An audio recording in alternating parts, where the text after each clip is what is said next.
Three black brothers fixed the strangers flat in the rain. Next morning, 10 SUVs surrounded them. They heard the knock at 7:15 in the morning. Not a doorbell, a knock, deliberate and measured, the kind that carries authority without aggression.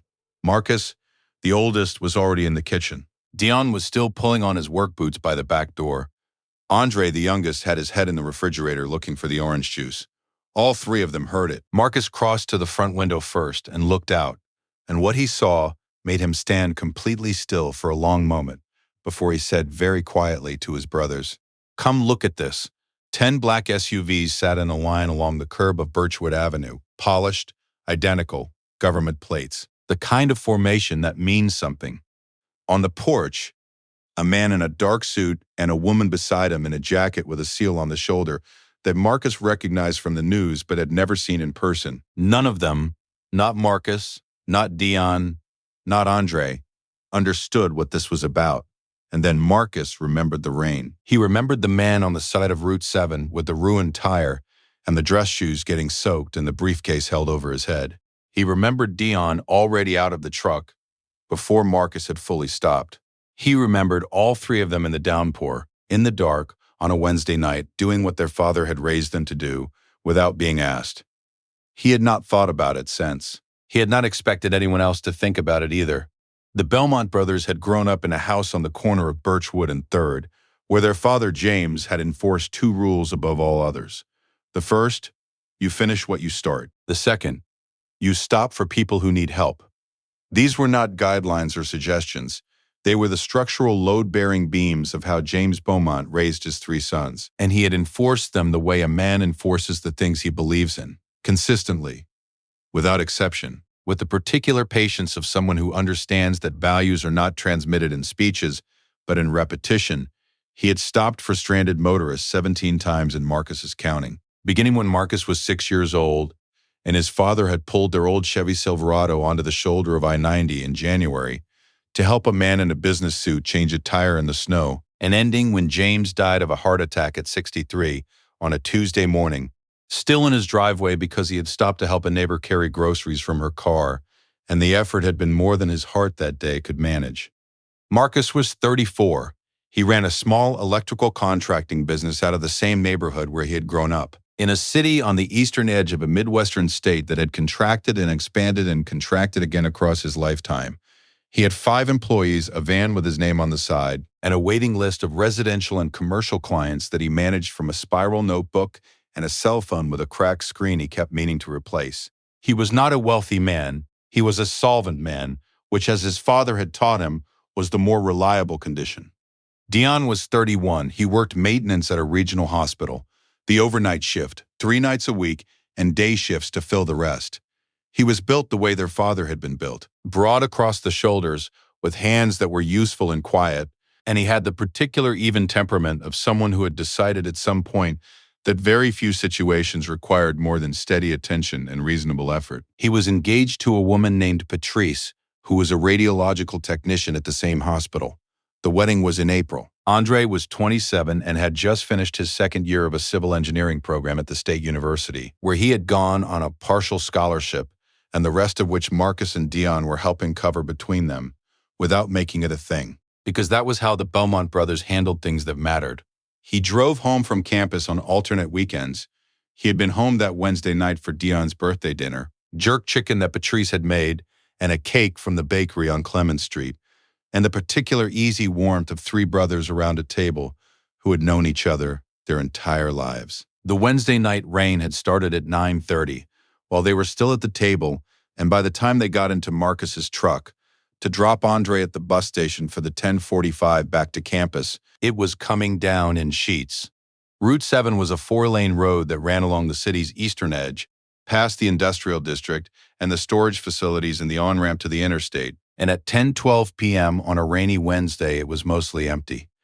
The truck's headlights caught the hazard lights first, the orange pulse in the rain, off the right shoulder, maybe a quarter mile ahead. Marcus saw them and moved to the right lane automatically, the way his father had always moved to the right lane. The car was a late-model black sedan, pulled far enough onto the shoulder that it was clear of traffic but sitting in a low dip where the rainwater was pooling. The man beside it was in his mid-50s, in a dark suit that was already soaked through the shoulders, holding a slim leather briefcase over his head with one hand and looking at the flat rear tire with the expression of a person who is processing a situation they are not equipped for. He had a tie. He had dress shoes. He had a phone in his other hand and was looking at it in the way that people look at phones in bad signal areas when they are hoping the signal will improve if they stare at it hard enough. Marcus pulled onto the shoulder. He left his hazard lights on and his headlights angled to put light on the rear of the sedan. Dion had his door open before Marcus had the truck fully stopped. Andre was out 10 seconds after. Marcus was already in the truck bed pulling the jack and the lug wrench. The man with the briefcase looked at the three of them getting out of the truck in the rain and said, I wasn't flagging anyone down, which was his way of saying he was not sure what was happening or whether he should be, and which Marcus understood, and which Dion responded to by saying simply, "We got it," and dropping to one knee in the wet gravel to look at the flat. The spare was in decent shape. The lug nuts were not over-tightened. The jack point was where it should be. It took 14 minutes. Three men who knew what they were doing in the rain on the shoulder of Route 7 with the hazard lights going and the trucks passing at highway speed in the rain coming straight down. Marcus ran the jack. Dion loosened and retorqued the lug nuts. Andre kept the light from his phone on the work area and held the man's briefcase so he could hold an umbrella over the operation, which was mostly a losing battle, but which was the correct thing to offer. The man's name was Gerald. He said it once when Dion asked what he was doing out this way at this hour. A work meeting, he said, that had run long and he was trying to make the last flight home. He said it with the compressed distraction of someone whose mind was elsewhere, in the way of a man accustomed to having things handled so that he could keep his attention on the things that only he could handle. He watched the three brothers work with an expression that moved across those 14 minutes, from distraction to attention to something else entirely. Something that had no quick name. When it was done, Marcus lowered the jack and Dion checked the lug nuts one more time. And Andre handed back the briefcase, and the man named Gerald stood in the rain on the shoulder of Route 7 and looked at the three of them and said, "What do I owe you?" Marcus shook his head. "Nothing," he said. "Get to your flight." Then he seemed to think better of whatever he was going to say, and instead he said, "Thank you." He said it in the particular way that people say thank you when they mean more than the word usually carries. He got into the car. They watched him pull back onto Route 7. Then Marcus put the jack in the truck bed and they got in and drove Andre to the bus station. On the way, nobody talked about it. Dion turned the heat up because the cab was wet. Andre texted Patrice a photo of his soaked jacket with a caption Marcus didn't see. Marcus drove. That was Wednesday. Thursday, they had all worked. Marcus had a commercial rewiring job on the north side that had started at 7 a.m. Dion had slept until noon and then gone in for the afternoon shift.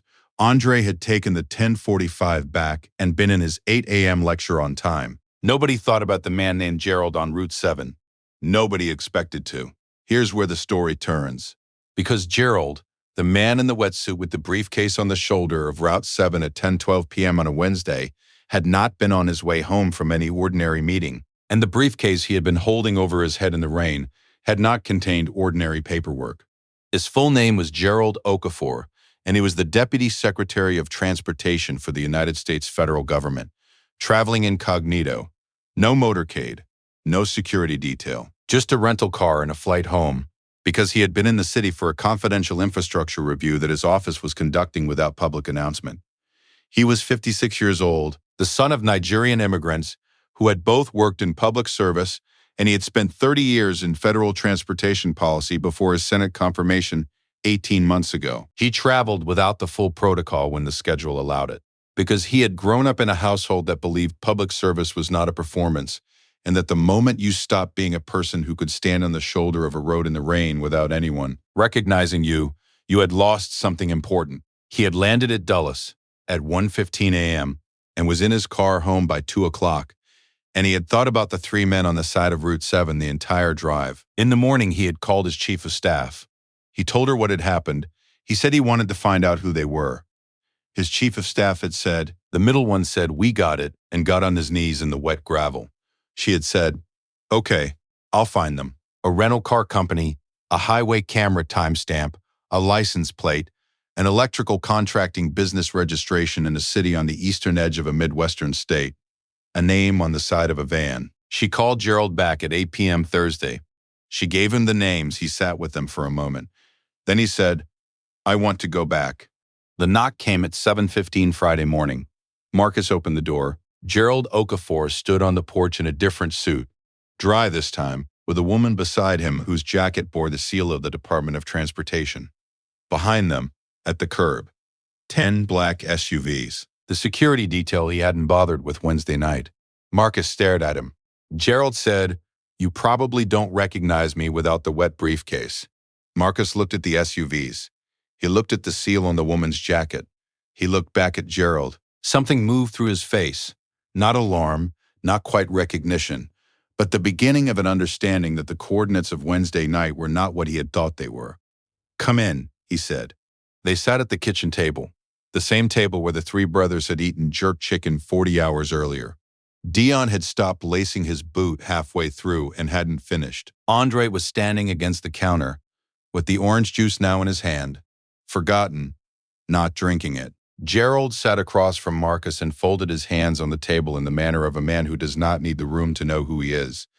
And he told them what he wanted to tell them. He said he had thought about Wednesday night on the entire drive to Dulles, and on the flight, and in the car home, and through most of Thursday morning in a way he had not expected to think about anything that had not been on his calendar.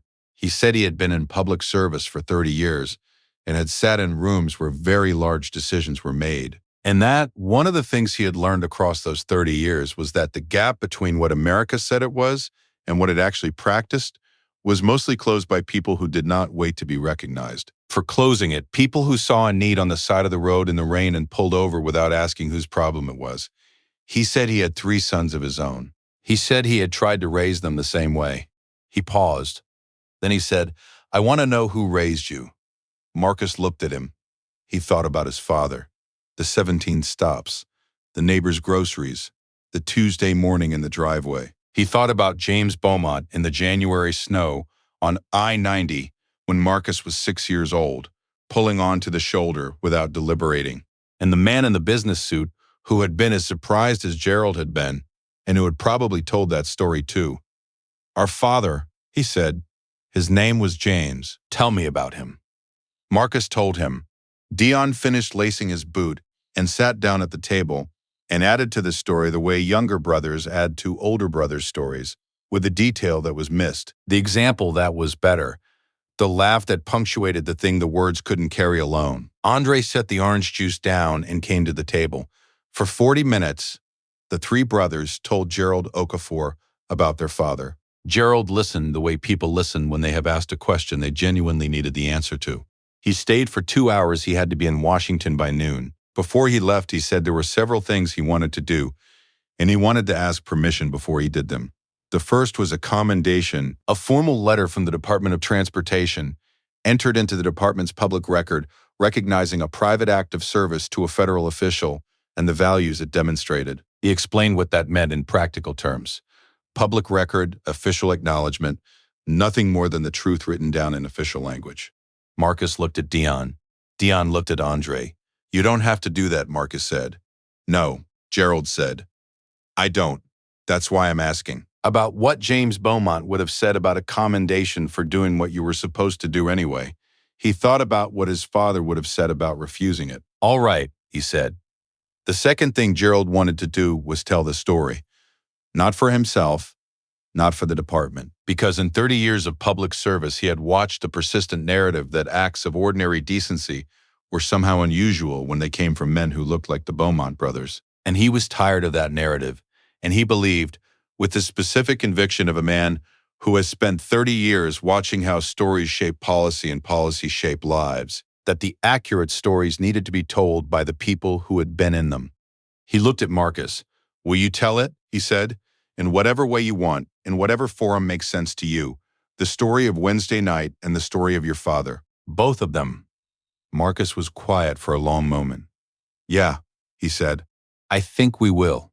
The third thing Gerald Okafor did was something he had not planned to mention, And that was not a formal action of the department or any official gesture. He reached into the inside pocket of his jacket and took out a card. He placed it on the kitchen table. "That's my direct line," he said. "Your brother is in civil engineering." He looked at Andre. "When you're ready to talk about where that leads, call me. No favors. Just a conversation with someone who has been in those rooms for 30 years. Andre looked at the card. He looked at Gerald. He was 27 years old and had been paying for his own education and working toward a future in a field where the right conversation with the right person at the right time was not favoritism, but the basic architecture of how professional lives were built. He understood what was being offered. He understood it clearly enough to know that it was real. "Thank you," he said. Gerald stood. He buttoned his jacket. He shook each of their hands, Marcus, then Dion, then Andre. He paused at the door. "Your father did his job well," he said. He walked back to the SUV in the morning light. The 10 black vehicles pulled away from the curb of Birchwood Avenue in sequence, quiet and orderly, leaving the street looking exactly as it had looked before they arrived, except for the three brothers standing in the doorway watching them go, and a business card on the kitchen table and a story they had just been asked to tell. The commendation letter arrived 3 weeks later in a white envelope with a federal seal. Marcus read it twice. He folded it and put it in the fireproof box where he kept the important documents: his business registration, his father's death certificate, the deed to the Birchwood house. He put it between the business registration and his father's death certificate, which seemed like the right order. Andre called the number on the card 4 months later, in January, after his semester finals were done and he had a clear week and a portfolio of coursework that he had spent 6 months quietly preparing, because he had understood, the morning Gerald Okafor left, that the conversation was real, but that the preparation had to come first. Gerald's chief of staff answered. She scheduled a call for the following Thursday. The call lasted an hour. Gerald asked questions and Andre answered them. Gerald gave him 3 names, people in the field he should know, people whose work Andre should read, people who had been in the rooms where the decisions were made and who were willing to talk to a 27-year-old civil engineering student who had done his preparation. He said, "Come to Washington when you're ready. Come and see what the work looks like from the inside." Andre went in March.